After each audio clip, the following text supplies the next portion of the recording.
Hello everyone, we are starting with the chapter that is solution and colligative properties. तो चलिए बढ़ते हैं solution की तरफ कि सॉल्यूशन क्या है। सबसे पहले जानते हैं सॉल्यूशन क्या है। सबसे पहला क्वेश्चन वही होना चाहिए कि सॉल्यूशन क्या है। तो अगर आप अपनी किताब में देखें तो आपको पता चलेगा कि उस पर लिखा हुआ है कि solution is a homogeneous mixture.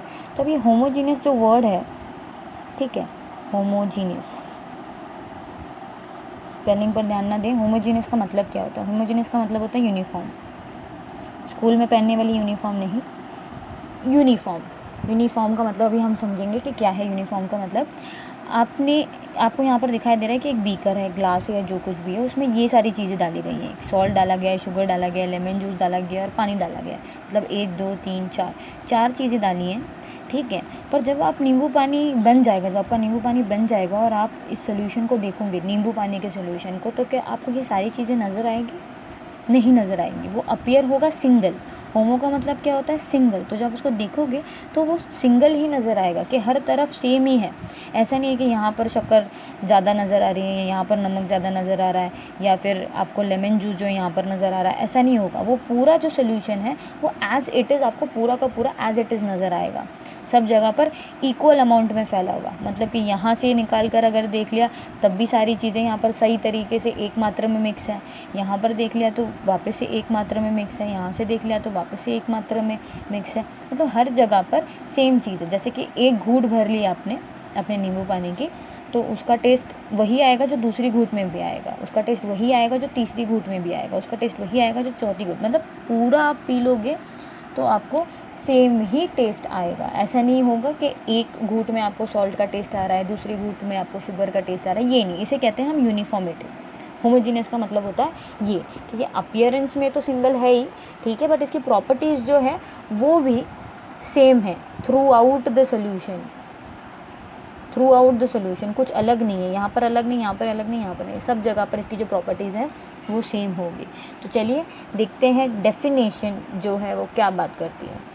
तो यहाँ पर मैंने लिखे हैं solution is a homogeneous mixture of 2 और मोर कंपोनेंट्स। अभी आपने देखा कि नींबू पानी में हमने 4 चीज़ें डाली हैं, तो 2 से तो अधिक है, तो 2 से ज़्यादा चीज़ें डली हुई हैं, तो वो एक होमोजीनियस मिक्सचर है। अपीयर भी सिंगल हो रहा है, ठीक है, और यूनिफॉर्म है, काफ़ी यूनिफॉर्म है। हर चीज़ें जो हैं उसके अंदर की प्रॉपर्टीज़ जो है हर जगह पर सेम है, कुछ अलग नहीं है। Which are chemically non reactive. अब शुगर जो है वो नमक के साथ रिएक्ट नहीं करेगा, लेमन जूस जो है वो शुगर और नमक के साथ रिएक्ट नहीं कर रहा है, पानी जो है वो किसी के साथ रिएक्ट नहीं कर रहा है, ठीक है। सबकी अपने अपने अलग अलग जगह है और उन्होंने वो ले रखी है। They lose the individual identity. वो अपनी जो आइडेंटिटी है, जैसे नमक की जो आइडेंटिटी है, जैसी वो दिखाई देता है, उसकी आइडेंटिटी अब चेंज हो गई है। जिस तरीके से दिखता था अब वैसे नहीं दिख रहा है, अब वो मिक्स हो गया है, अब तो नज़र भी नहीं आ रहा, ठीक है। शुगर वो अपनी आइडेंटिटी, जो ओरिजिनल आइडेंटिटी है वो मिट गई है, पर हम पहचान पा रहे हैं उसको कि हाँ इसके अंदर ये चीज़ है। के not be separated by simple physical method. तो डिस्टिलेशन ले लीजिए, ठीक है, फिल्ट्रेशन ले लीजिए, जैसे कि फ़िल्टर कर दिया। अगर मुझे बोल रहे सिंपल फिजिकल मेथड में फिल्ट्रेशन, सेंट्रीफ्यूज ये सब आता है, तो अगर मैंने फ़िल्टर कर दिया नींबू पानी को तो एज़ इट इज़ ही नीचे मिलेगा, कुछ अलग चीज़ नहीं मिलेगी कि नींबू अलग हो गया और लेमन जूस अलग हो गया, सॉल्ट अलग हो गया, शुगर अलग हो गया, ये नहीं हो पाएगा। वो अपनी आइडेंटिटी भी खो देते हैं और वो सेपरेट नहीं हो सकते आप। तो सोल्यूशन के लिए ये 4 पॉइंट्स बहुत इंपॉर्टेंट है। Solution is a homogeneous mixture. Homogeneous का मतलब अभी हमने देखा, विच इज़ यूनिफॉर्म ऑफ 2 और more components which are chemically non-reactive, they lose their individual identity, cannot be separated by simple physical method। अब दूसरे प्रश्न की तरफ बढ़ते हैं। हमेशा मेरा चैप्टर प्रश्नों के साथ ही स्टार्ट होता है। सॉल्यूशन के कंपोनेंट्स क्या है? पहला तो क्वेश्चन ये था कि सोल्यूशन क्या है, what is a solution, define solution. तो उसके लिए आपको ये 4 पॉइंट लिखने हैं। दूसरा प्रश्न ये है कि सोल्यूशन के कंपोनेंट्स क्या हैं, what are the components of solution. तो सोल्यूशन में 2 चीज़ें होती हैं, ठीक है, एक है सोल्यूट और दूसरा है सॉल्वेंट। अब ये सोल्यूट क्या है और ये सॉल्वेंट क्या है, इसे पता करते हैं। सोल्यूट वो चीज़ है आपके सोल्यूशन में जो कम मात्रा में डाली गई है। जैसे कि नींबू पानी का एग्जांपल हम लोग ले रहे हैं तो उसे कैरी फॉरवर्ड करते हैं। नींबू पानी में सोल्यूट क्या क्या होगा? सॉल्ट, चुटकी भर सॉल्ट डाला या थोड़ा सा सॉल्ट डाला तो उसका अमाउंट कम है, शुगर उसका अमाउंट कम है, ठीक है, नींबू का जो जूस है उसका अमाउंट कम है। तो ये सारी चीज़ें जो है मेरी सोल्यूट हो गई है। दूसरी चीज़ जो है सॉल्वेंट, जो कि लार्ज अमाउंट में प्रेजेंट है, मतलब पानी सबसे ज़्यादा अमाउंट में प्रेजेंट है। तो उस सोल्यूशन में सोल्यूट क्या है? जो कम मात्रा में उपस्थित है, और सॉल्वेंट क्या है, जो ज़्यादा अमाउंट में प्रेजेंट है। तो हमेशा याद रखिए कि सॉल्वेंट जो है वो ज़्यादा मात्रा में होगा और सोल्यूट जो है वो कम मात्रा में होगा। तो अगर आप किताबी डेफिनेशन की बात करें कि सॉल्वेंट को कैसे लिखा जाए, तो solvent is that component of solution which is present in larger amount by mass, this is an important word, than the other component termed as solute. ठीक है, वो एग्जाम्पल क्या है कि 10% ए का सोल्यूशन बनाया, 10% ए का सोल्यूशन बनाया, ठीक है, जिसमें 10% जो है वो ए है और बाकी 90% जो है मान लेते हैं पानी है या फिर बेंजीन है, ये मान लेते हैं। 10% ए है और 90% ये है। तो अब इसमें सोल्यूट क्या होगा, इसमें सोल्यूट क्या होगा और इसमें सॉल्वेंट क्या होगा। तो कौन सा चीज़ कम मात्रा में है, ये कम मात्रा में 10% ये है, तो इसको हम बोलेंगे कि ये सोल्यूट है। और ज़्यादा मात्रा में क्या है, ज़्यादा मात्रा में ये है, तो ये हमारा सॉल्वेंट हो गया। अब इसी को उल्टा कर देते हैं, 90% ए है, ठीक है, और 10% जो है वो ये वाली चीज़ है, जिसे हम लोग बोल देते हैं बी। 10% ये है और 90% ए है। तो अब 90% वाला क्या है, ये हो गया मेरा सॉल्वेंट और ये हो गया मेरा सोल्यूट। तो क्योंकि हमने पानी की बात की तो काफ़ी बच्चे जो हैं कंफ्यूज हो जाते हैं कि अरे पानी बोल दिया तो पानी तो सॉल्वेंट का ही काम करेगा, यूनिवर्सल सॉल्वेंट है। ऐसा एक बच्चे ने रिप्लाई भी दिया, मुझे यूनिवर्सल सॉल्वेंट है तो पानी ही रहना चाहिए सॉल्वेंट। ऐसा नहीं होता, हम खुद से बता रहे हैं ना कि सोल्यूशन में जो ज़्यादा मात्रा में प्रेजेंट है वो आपका सॉल्वेंट होगा और जो कम मात्रा में है वो सोल्यूट होगा। तो एक एग्जांपल ये है कि बहुत लोग दारू पीना पसंद करते हैं, तो जो दारू में कम पानी डालेगा तो उसकी दारू जो है वो सॉल्वेंट है और पानी सोल्यूट हो जाएगा। और जो इंसान थोड़ी दारू में ज़्यादा पानी डालकर पीता है तो ज़्यादा पानी सॉल्वेंट और कम दारू विल बी और सोल्यूट। So very simple. फिर एक और आता है कि अगर 50% ए है और 50% बी है तो अब क्या करें। तो अब आप इसको भी सॉल्वेंट ले सकते हो और इसको भी सॉल्वेंट ले सकते हो। अब ऐसा कुछ नहीं है कि इसी को सॉल्वेंट लेना है इसी को लेना, अब तो आधा आधा हो गया ना। तो अब जिसको जो चाहे वो ले लो, वो आपकी मर्ज़ी। ऐसी प्रश्न आप एनकाउंटर नहीं करेंगे, ठीक है, बट फिर भी अगर ऐसा कभी दुविधा आपके सामने आई तो उसमें कंफ्यूज होने वाली बात नहीं है। उसमें आप आराम से लिख सकते हो कि 50% ये है 50% वो है, तो दोनों में से कोई भी आप कुछ भी ले सकते हो। अब जो सोल्यूशन में वाटर सॉल्वेंट होता है उसको हम एक्वस सोल्यूशन कहते हैं। ये तो बचपन की पढ़ी हुई चीज़ है कि जो भी सोल्यूशन में पानी अगर आप सॉल्वेंट के तौर पर ले रहे हो तो उसे आप एक्वस बोलोगे। एक्वस, एक्वा इमेजिका कौन जाता है, जिसे पानी में जाने का मज़ा। एक्वा का मतलब पानी, तो एक्वस का मतलब पानी। तो ये वाटर विल बी सॉल्वेंट। जिसमें सॉल्वेंट H2O नहीं होता उसे हम नॉन एक्वस कहते हैं, जैसे बेंजीन हो गया, ईथर हो गया, कार्बन टेट्राक्लोराइड हो गया, ठीक है। तो इस चैप्टर में हम लोग क्या पढ़ने वाले हैं, हम लोग बेसिकली सोल्यूशन बाइनरी सोल्यूशन के टर्म्स में पढ़ने वाले हैं। बाइनरी सोल्यूशन का मतलब क्या था, बाइनरी मतलब दो, सोल्यूशन में सिर्फ दो ही कंपोनेंट प्रेजेंट है, तो जिसमें से एक कंपोनेंट जो होगा वो आपका सोल्यूट होगा और दूसरा कंपोनेंट जो होगा वो आपका सॉल्वेंट होगा। बाइनरी का मतलब होता है दो कंपोनेंट जिसमें से एक सोल्यूट होगा और एक सॉल्वेंट होगा। अगर मैंने बोला कि एक से अधिक 3 कंपोनेंट है तो उस 3 में से 2 कंपोनेंट सोल्यूट के होंगे और एक कंपोनेंट सॉल्वेंट का होगा। सॉल्वेंट हमेशा एक ही होगा, इस चीज़ का ध्यान रखें, सॉल्वेंट हमेशा एक ही होगा। सोल्यूट अगर 2 हैं और सॉल्वेंट 1 तो टर्नरी सोल्यूशन है। और जो अभी हमने बनाया था लेमन जूस वाला जिसमें 4 चीज़ें थी, सॉल्वेंट एक ही था, वो था वाटर, और बाकी की 3 चीज़ें सोल्यूट थी, तो उसे हम कहेंगे क्वाटरनरी सोल्यूशन। जैसे बाइनरी हो गया, टर्नरी हो गया, वैसे क्वाटरनरी हो गया। बाकी के क्या हो सकते हैं वो आप लोग ढूंढें और मुझे कमेंट बॉक्स में लिखकर बताएं। अच्छा, अब आते हैं इस प्रश्न पे कि इम्पॉर्टेंस क्या है सोल्यूशन की। सोल्यूशन को पढ़ना इतना इम्पॉर्टेंट क्या है और उसमें सोल्यूशन में इम्पॉर्टेंट क्या है। सोल्यूशन में इम्पॉर्टेंट है उसका कॉम्पोजिशन। क्या इम्पॉर्टेंट है, सोल्यूशन में इम्पॉर्टेंट है उसका कॉम्पोजिशन। तो कॉम्पोजिशन के लिए एक बहुत बढ़िया सा एग्जांपल मेरे पास जो है आपका टूथपेस्ट। अब बहुत बच्चों को ये प्रश्न होगा कि मैम इतना लेट आप लेक्चर स्टार्ट कर रहे हैं तो क्या तकलीफ़ है। तो टूथपेस्ट इसीलिए दिमाग में आया है बिकॉज़ दांत में बहुत तकलीफ़ थी, इस वजह से आप लोगों के लेक्चर्स जो हैं बना नहीं पाई। तो ये टूथपेस्ट के कॉम्पोजिशन से सोल्यूशन, ये भी एक सोल्यूशन ही है जिसमें अलग अलग चीज़ें मिली हुई है, पर जब आप उसको देखते हो तो वो वाइट पेस्ट ही नज़र आता है। अगर डाबर का कर रहे हो तो वो ब्राउन कलर का पेस्ट ही नज़र आता है, राइट। उसमें दुनिया भर की चीज़ें मिली हुई है, वो आपको नज़र नहीं आती। समझ में आई बात।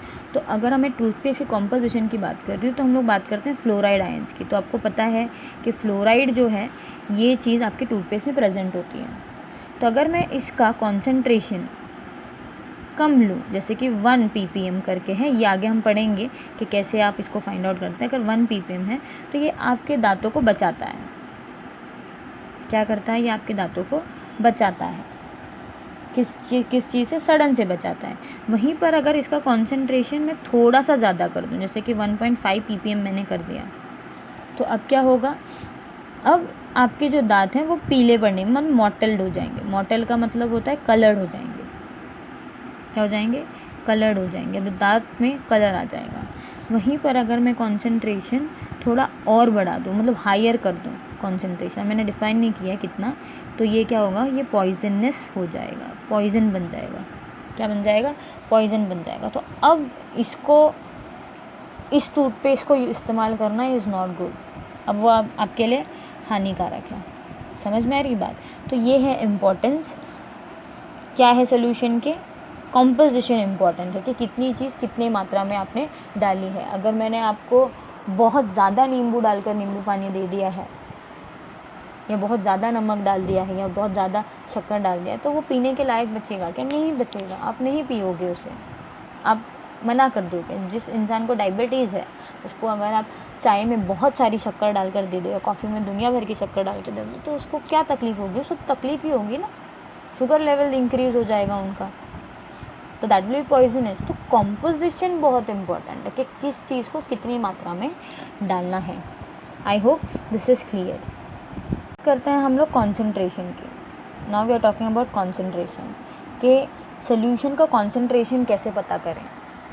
It will be expressed in what terms. तो बहुत सारे अलग अलग तरीके हैं जिससे आपका कॉन्सेंट्रेशन जो है पता चलता है। वॉल्यूम के माध्यम से पता चलता है, मास के माध्यम से पता चलता है, ठीक है, इन दोनों के माध्यम से ही पता चलता है। तो ये दो चीज़ें इनसे ही रिलेटेड जो है, एक तो वॉल्यूम से रिलेटेड है, पेन नहीं चल रहा है मेरा, और दूसरा जो है वो मास से रिलेटेड है। It is related to volume and it is related to mass. ये दो माध्यम से हम पता करने की कोशिश करेंगे कि आपके जो कॉन्सेंट्रेशन है सोल्यूशन का वो आप कैसे एक्सप्रेस कर पाओगे। तो अब वॉल्यूम से जो भी रिलेटेड होगा, ठीक है, that will B temperature dependent. Volume से जो भी रिलेटेड होगा that will B temperature dependent, और मास से जो भी होगा that will B temperature independent. तो आप लोगों ने लॉस पढ़े हैं काफ़ी सारे। तो एक लॉ ऐसा भी आता है जिसमें वॉल्यूम और टेम्परेचर का एक दूसरे से जिक्र होता है, ठीक है। इसमें बोला जाता है कि टेम्परेचर और वॉल्यूम जो है एक दूसरे से रिलेटेड है। तो अगर वॉल्यूम इंक्रीज़, अगर टेम्परेचर इंक्रीज़ हो रहा है तो वॉल्यूम इंक्रीज़ हो रहा है, टेम्परेचर कम हो रहा है तो वॉल्यूम भी कम हो रहा है, श्रिंक हो रहा है, राइट। तो ये वाली जो चीज़ है उसका इस्तेमाल यहाँ पर है।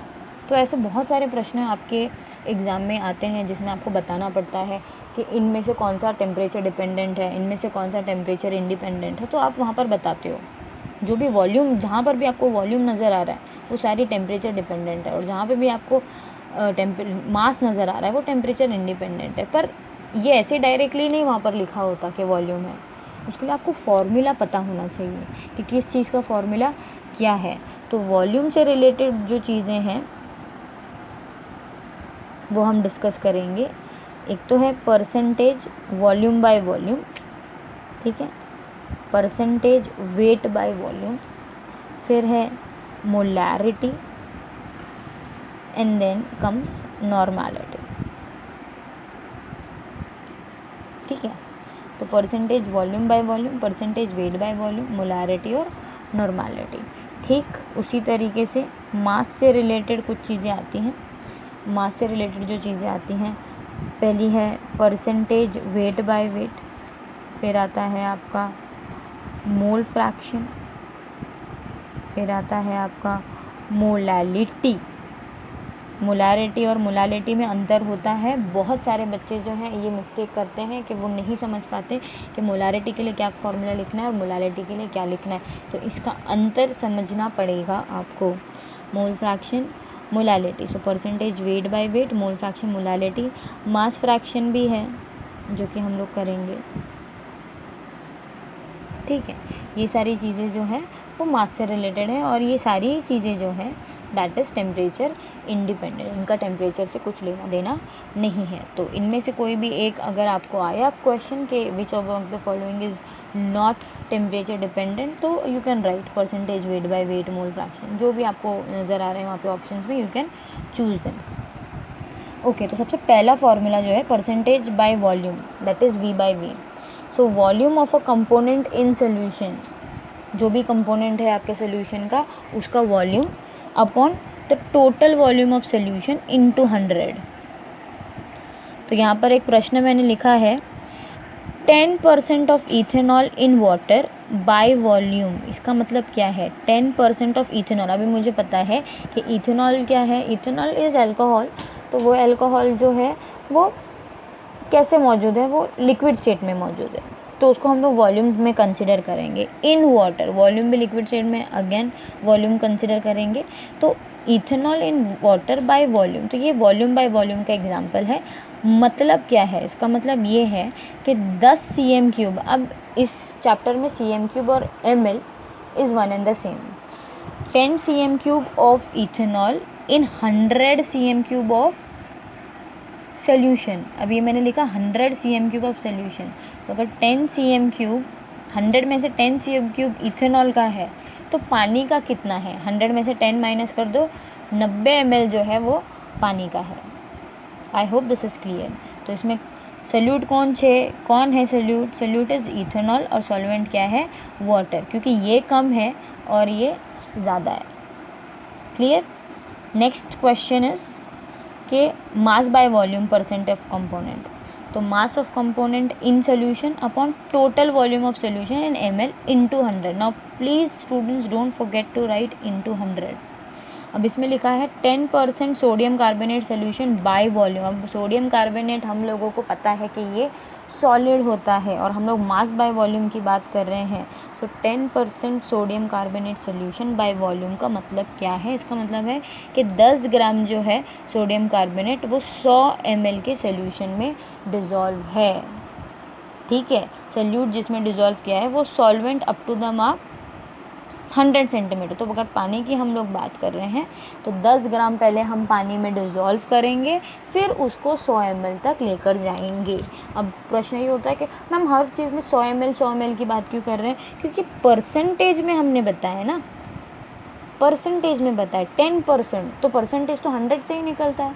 तो जब मैंने 10% की बात की है तो 100 में से ही हम बात करेंगे। तो 100 में से 10 ग्राम जो है ये इसका है, तो बाकी बचा क्या होगा वो हम लोग पानी में डिज़ोल्व करेंगे और फिर उसका 100 ml का सोल्यूशन बनाएंगे। उसका अगर वॉल्यूम हमें जानना है कि वॉल्यूम कितना है, क्योंकि वॉल्यूम की टर्म्स में हम बात कर रहे हैं, तो हमें डेंसिटी का पता होना आवश्यक है, ज़रूरी है, तभी हम उसको बता पाएंगे। Okay, so now next we are talking about mass percentage of component, that is W by W। बहुत सिंपल है, मास ऑफ कंपोनेंट लेना है, सोल्यूशन में जो भी कंपोनेंट है उसका मास लेना है upon total mass of the solution into 100।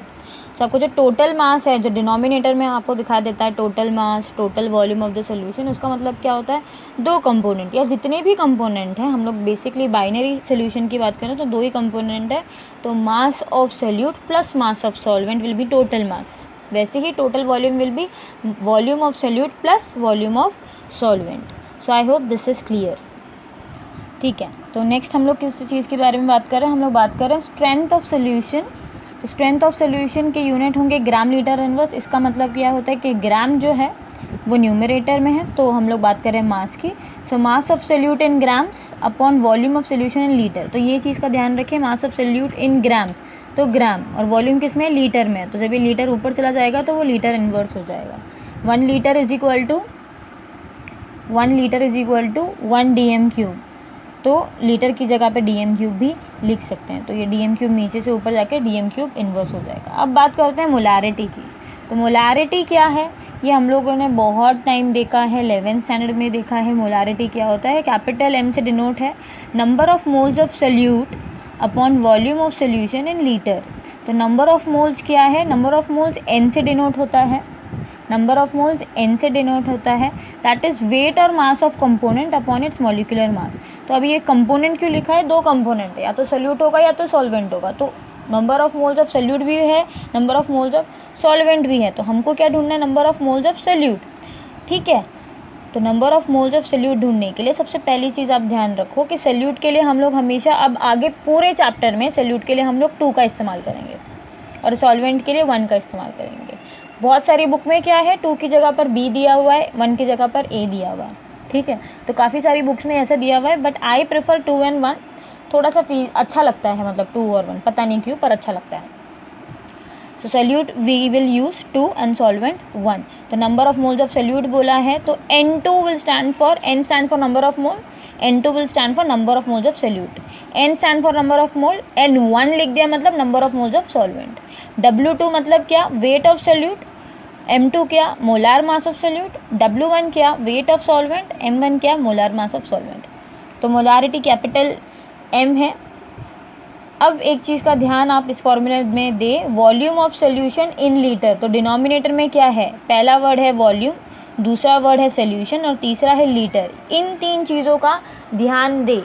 Exam में आया था एक अच्छा खासा डेफिनेशन मोलारिटी का लिखने के लिए या किसी चीज़ का, तो पेपर करेक्ट करते टाइम बोर्ड के आई हैव सीन कि वहाँ पर लिखा हुआ है मोलारिटी का डेफिनेशन था, तो डिनोमिनेटर में कोई चीज़ चाहिए पर वो चीज़ लिखी भी नहीं है। अब जब मैं मोलारिटी बताऊंगी उस टाइम पर इस चीज़ को डिस्कस करती हूँ। तो मोलारिटी के डेफिनेशन में volume of solution in litre है। तो पहली चीज़ है वॉल्यूम, दूसरी चीज़ आपको ध्यान रखनी है सोल्यूशन, और तीसरी चीज़ आपको ध्यान रखनी है लीटर। तो अगर ये 3 कोर वर्ड्स आपने नहीं लिखे हैं तो आपको नंबर मिलेंगे नहीं। तो molarity is equal to N2/V, that is equal to W2/M2। N2 को कैसे लिख सकते हैं, जैसे कि मैंने बोला W/M, तो number of moles of solute है तो W2/M2 आएगा। यहाँ पर न्यूमरेटर का जो डिनोमिनेटर है वो डिनोमिनेटर में चला जाएगा, तो M2 इंटू वॉल्यूम हो जाएगा। So it will B W2/M2 into V litres. मान लेते हैं लीटर्स में ना देते हुए उन्होंने ml या cm³ में दिया है। If not in litres then divide the volume by 1000। तो यहाँ पर क्या होगा, N2/V अपॉन 1000। तो डिनोमिनेटर का डिनोमिनेटर विल बिकम न्यूमरेटर, तो ये 1000 सीधा ऊपर चला जाएगा, N2 इंटू 1000 अपॉन V। अब N2 की जगह क्या लिख सकते हैं, W2/M2। तो बहुत बच्चों को ये कन्फ्यूजन होता है कि ये 1000 क्यों लिखा है, ये इंटू 1000 क्यों है। बुक में देख लेते हैं फॉर्मूला, बुक से पढ़ रहे होते तो बुक में फॉर्मूला देखते हैं, फिर उसके बाद उनको ये रहता है कि ये 1000 क्यों लिखा हुआ है। तो ये 1000 इस कारणवश लिखा हुआ है कि अगर आपका वॉल्यूम लीटर्स में नहीं है तो आप उसको कन्वर्ट करें लीटर में लाने के लिए। तो अगर ml में दिया है, जैसे कि 500 ml दिया है तो 500 को 1000 से डिवाइड करना है। फॉर्मूले में लिख सकते हैं, डायरेक्ट सॉल्व कर सकते हैं, वेल एंड गुड। नहीं कर सकते हैं तो ये वाला जो फॉर्मूला है उसका प्रयोग करें। यूनिट क्या होंगे, मोल लीटर इनवर्स। अब you can see number of moles of solute upon volume, number of moles of solute upon volume. तो नंबर ऑफ मोल्स तो वो मोल में आएगा, वॉल्यूम ऑफ सोल्यूशन लीटर, तो लीटर नीचे है तो ऊपर लीटर चला जाएगा तो लीटर इनवर्स हो जाएगा। इस लीटर की जगह आप एक और चीज़ लिख सकते हैं, दैट इज़ DM³। तो ये DM³ भी ऊपर चला गया तो DM³ इनवर्स हो जाएगा, तो उसको मोल लीटर इनवर्स या मोल DM³ इनवर्स की तरीके से पढ़ा जा सकता है। अब बात करते हैं मोलालिटी की। तो मोलालिटी इज़ व्हाट, मोलालिटी छोटे m से डिनोटेड है, that is equal to number of moles of solute again N2 upon mass of solvent in kg। तो ये वाली डेफिनेशन जो है एग्ज़ाम में पूछी गई थी और यहाँ पर बच्चों ने क्या किया, ये मास की जगह पर वॉल्यूम लिख दिया है, ये सॉल्वेंट की जगह पर सोल्यूशन लिख दिया है, तो mass of solution in kg। तो अगर यहाँ पर सोल्यूशन लिख दोगे तो गलत हो जाएगा, अगर यहाँ पर आप सोल्यूशन लिख दोगे तो वो गलत हो जाएगा, क्योंकि डेफिनेशन में क्या है, आपको मास ऑफ सॉल्वेंट लिखना है। सॉल्वेंट का क्या मास है, इन kg। तो बहुत बार क्या होगा, ग्राम में दिया होगा तो आपको kg में कन्वर्ट करना है। Same funda, divide by 1000। So molality is equal to N2 upon W1। W1 is what, mass of solvent in kg। तो हम लोग ने यहाँ पे पहले देखा था W1 is what, weight of solvent, weight and mass is same, तो weight of solvent in kg। तो N2 की जगह क्या लिखा जा सकता है, W2/M2, W1 as it is, numerator का डिनोमिनेटर विल बिकम डिनोमिनेटर, तो ये M2 इंटू W1 हो जाएगा इंटू kg। अगर kg में नहीं दिया है, if not in kg divide by 1000, तो इसको डिवाइड करें 1000 से। अब डिनोमिनेटर का डिनोमिनेटर विल बिकम न्यूमरेटर, तो वो ऊपर आ जाएगा 1000। N2 की जगह क्या लिख सकते हैं, W2 बाई M2 इंटू 1000। तो ये वाला फॉर्मूला जो है आप आसानी से इस्तेमाल करके मोलालिटी की वैल्यू फाइंड आउट कर सकते हैं। Always mention which variable stands for what, हमेशा बताइए कि N2 क्या है आपका, W1 क्या है, छोटा m क्या है, बड़ा m क्या है, ठीक है, W2 क्या है, M2 क्या है, ये हमेशा बताइए, वहाँ पर लिखिए, साइड में कहीं भी जगह हो वहाँ पर लिखिए, ताकि जो आपका पेपर करेक्ट कर रहा है या जो भी टीचर है आपका, उसको उनको पता चले कि आपने किस वेरिएबल को किस चीज़ के लिए डिनोट किया है। ठीक है, काफ़ी सारी बुक में 1 मैंने जैसे पहले बताया 1 जो है किसी और चीज़ के लिए लिया है, 2 किसी और चीज़ के लिए लिया है। तो अगर आपने उसको उल्टा कर दिया है और आपने उसके हिसाब से प्रॉब्लम सॉल्व किया है, बट जो अज्यूम्ड है, ठीक है, जिसको भी अज्यूम हो रहा है कि नहीं ये इसके लिए होगा, ये इसके लिए होगा, तो उसके हिसाब से गलत हो जाएंगी चीज़ें और आपको नंबर मिलेंगे नहीं। तो बस इस बात का ध्यान रखें। तो molality and molarity is clear. Molarity volume solution litre, molality mass solvent and KG, इस चीज़ का ध्यान रखें। आते हैं हम लोग नॉर्मालिटी पे, पर नॉर्मालिटी पता करने से पहले लर्न करते हैं कि इक्विवेलेंट वेट क्या है, व्हाट इज़ इक्विवेलेंट वेट और equivalent mass. So when I am talking about equivalent weight और mass, molar mass of molecule upon valency factor. अब ये वैलेंसी फैक्टर क्या है वो मैं बताऊंगी। Molar mass of molecule upon valency factor and दूसरा atomic mass of element upon valency factor. तो अगर आप एक एसिड के बारे में बात कर रहे हो या बेस की बारे में बात कर रहे हो, तो वो मॉलिक्यूल्स के टर्म में है, तो उसका मोलार मास निकालेंगे हम लोग, ठीक है। पर अगर आप एक सिंगल एलिमेंट के टर्म्स में बात कर रहे हो, तो उसका एटॉमिक मास निकलेगा, एटॉमिक वेट निकलेगा अपॉन वैलेंसी फैक्टर। तो what is valency factor? Valency factor आप x डिनोट कर सकते हो वैलेंसी फैक्टर को। अब इक्विवेलेंट मास ऑफ एलिमेंट, अब पहला एग्जांपल लेते हैं एलिमेंट का।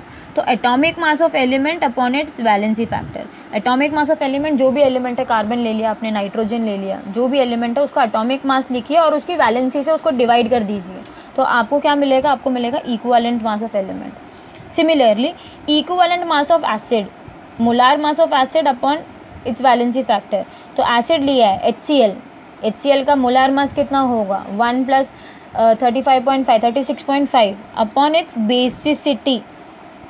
तो ये बेसिसिटी क्या है? 10वीं के चैप्टर में, साइंस चैप्टर में हमने पढ़ा है acid basis and salt.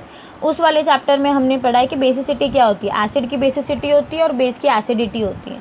Basicity क्या है? नंबर ऑफ डिस्प्लेसेबल और replaceable H+ ion from 1 molecule. तो अगर मैंने बोला 2 मॉलिक्यूल HCl के लिए, तो उसमें कितने H+ आयन रिप्लेसेबल होंगे? 2 होंगे, क्योंकि 2 मॉलिक्यूल लिए हैं। हमने बोला है बेसिसिटी क्या है? Number of displaceable ions H+ ion from 1 molecule.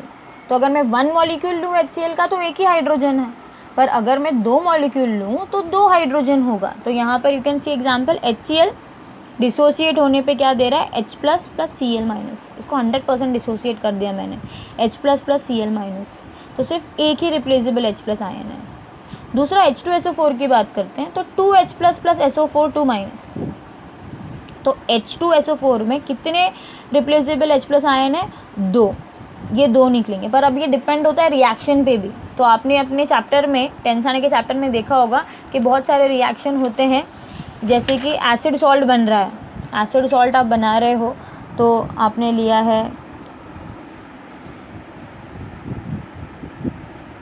ये क्लियर थोड़ा सा दिख जाए तो मैं करूँ, ओके। आपने लिया है H2SO4 प्लस आप NaOH के साथ इसको रिएक्ट कर रहे हो, ठीक है। जब इसको NaOH के साथ रिएक्ट कर रहे हो, तो यहाँ पर सिर्फ एक ही OH है, न्यूट्रलाइजेशन वाला रिएक्शन, एक ही OH है, हमें एसिड भी मिलेगा यहाँ पे।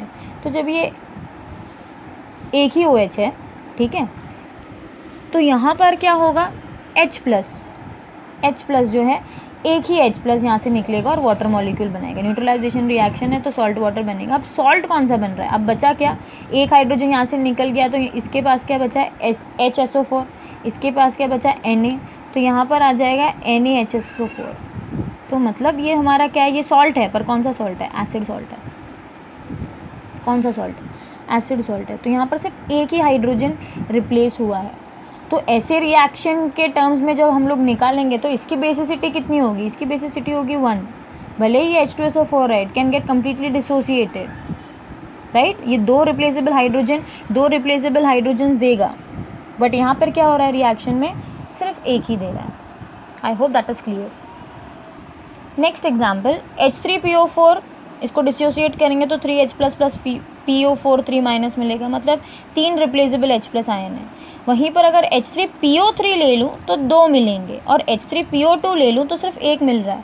तो ये कैसे, ये इसके स्ट्रक्चर पर डिपेंड होगा, इनकी बेसिसिटी जो है इनके स्ट्रक्चर पर डिपेंड होगी। तो इनका स्ट्रक्चर देखते हैं क्या है, ये 10th स्टैंडर्ड में किया हुआ है, स्टिल हम लोग देख लेते हैं कि कैसे समझ में आएगा हमको स्ट्रक्चर। तो पहला हम लोग देखते हैं H3PO4, तो पहले P को डबल बॉन्ड O के साथ लगा दो तो एक ऑक्सीजन यहाँ पर आ गया, बाकी बचे 3 ऑक्सीजन।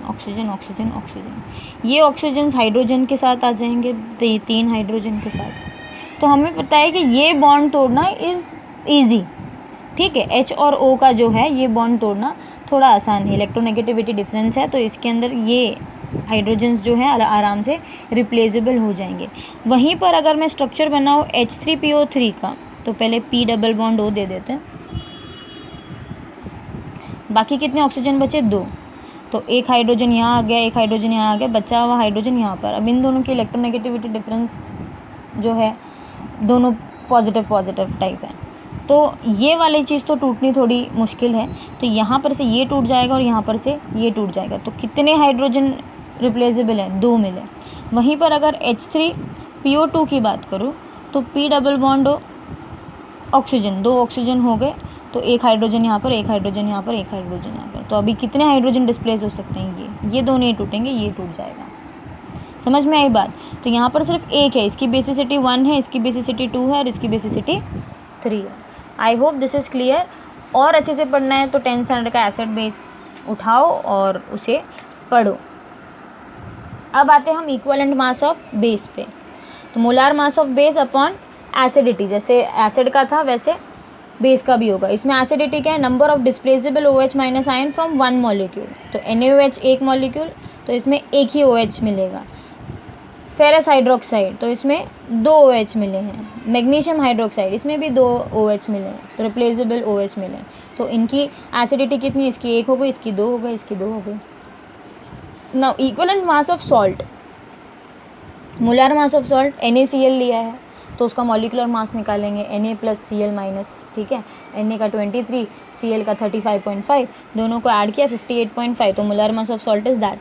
अपॉन वैलेंसी फैक्टर, यहाँ पर वैलेंसी फैक्टर X क्या है, total positive charge on cation, और प्लीज़ अंडरस्टैंड, और या तो टोटल पॉजिटिव चार्जेस के टर्म्स में वैलेंसी फैक्टर लेंगे या टोटल नेगेटिव चार्जेस के फैक्टर में लेंगे। जैसे NaCl को कंसिडर करो तो Na के ऊपर एक प्लस चार्ज है, तो Cl के ऊपर भी एक ही माइनस चार्ज है, इलेक्ट्रिकली न्यूट्रल है वो।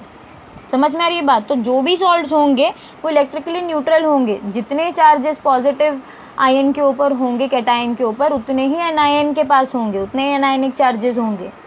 तो एक एग्जांपल यहाँ पर लेते हैं, Na2CO3, जब इसको डिसोसिएट करो तो आपको Na प्लस 2 Na प्लस मिलता है, एक प्लस, इसको 2 से मल्टीप्लाई किया तो 2 हो गए, 2 पॉजिटिव, टोटल पॉजिटिव चार्ज कितने हो गए, 2, और CO3 के ऊपर ऑलरेडी 2 माइनस है, तो वैलेंसी फैक्टर कितना हुआ, 2। भले इसके टर्म्स में लो या इसके टर्म्स में, दोनों को ऐड नहीं करना है, या तो टोटल पॉजिटिव चार्जेस या तो total negative charges. Similarly magnesium sulphate, Mg के ऊपर 2 प्लस चार्जेस हैं और सल्फेट के ऊपर 2 माइनस, ये 2 इलेक्ट्रॉन्स जो है यहाँ पर गए हैं, तो इसका वैलेंसी फैक्टर कितना हुआ, 2।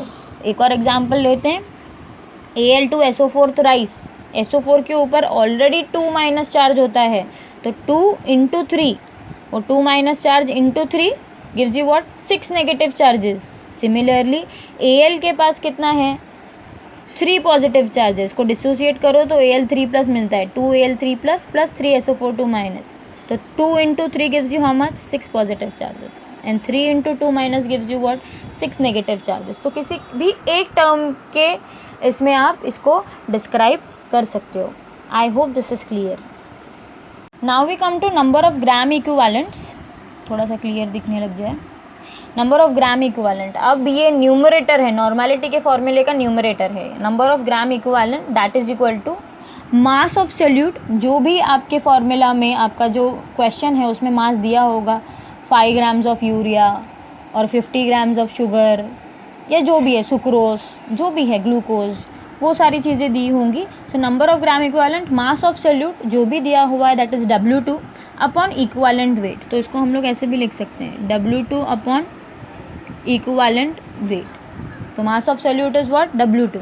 नॉर्मैलिटी का formula, normality is been denoted by capital N, that is equal to number of gram equivalents of solute upon volume of solution in litre. तो नंबर ऑफ ग्राम इक्वालेंट इस तरीके से निकलेगा. इसको निकालने से पहले हमें इक्वालेंट वेट निकालना है जो कि अभी हमने देखा. ठीक है, ये निकालने के बाद न्यूमरेटर में ये आएगा और नीचे volume of solution in litre. So this is the formula of normality. अब अलग अलग तरीके के ब्रांचेस नॉर्मैलिटी के, semi normal, centi normal, bi normal, deci normal. Semi normal, semi का मतलब क्या होता है? आधा. तो नॉर्मल जो भी नॉर्मैलिटी उसका आधा. So normality is half. Centi normal मतलब, सेंटी मतलब क्या? Centi means what? Century. Centi means 100. तो नॉर्मैलिटी 1/100. तो दिस इज सेंटी नॉर्मल.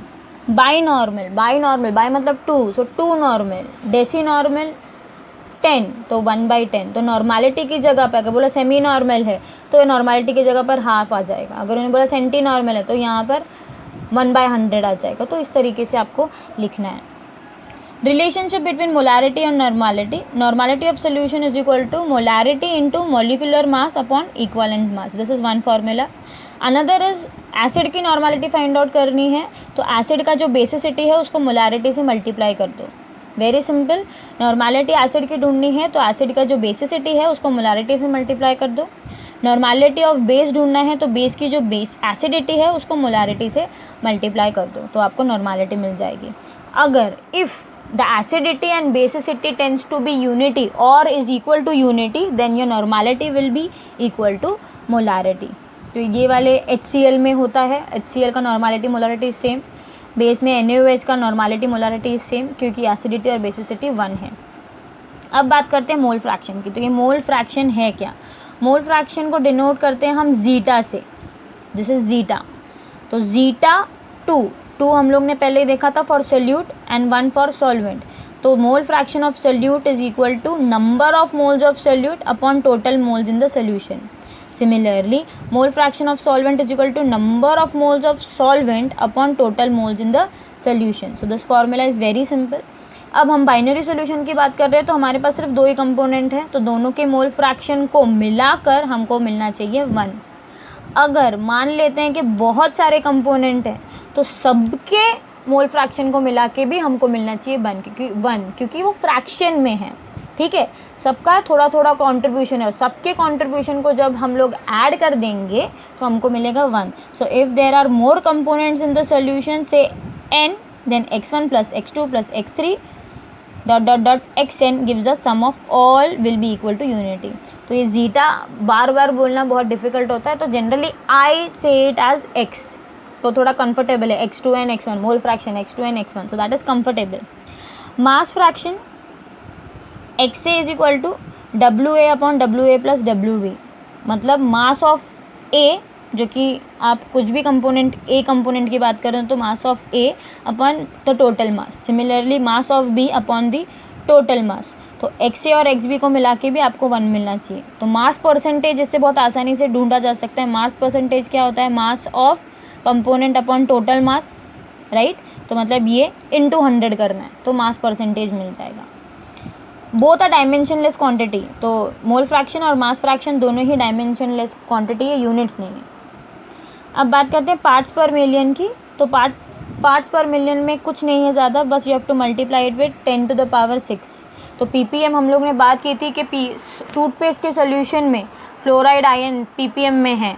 तो अगर वो 1 ppm में है तो हमारे दांत ठीक हो जाएंगे, मतलब डीके होने से बचेगा. उससे ज़्यादा है तो वो कलर्ड नज़र आएंगे और उससे ज़्यादा है तो पॉइजनस है, फिर आप उसको इनटेक नहीं कर सकते. इनटेक एज इन ब्रश नहीं कर सकते. तो ppm of A is equal to mass of A upon total mass of solution into 10 to the power 6. ठीक है. This is again you can say XA की जगह पर ये डाल सकते हैं या XB की जगह पे डाल सकते हैं into 10 to the power 6. I hope this is clear. Now we come to the relationship between volume and normality और मोलैरिटी। तो वॉल्यूम नॉर्मैलिटी का क्या रिलेशन है, वॉल्यूम और मोलैरिटी का क्या रिलेशन है सोल्यूशन में, वो देखते हैं। पहला इक्वेशन है नॉर्मैलिटी इक्वेशन।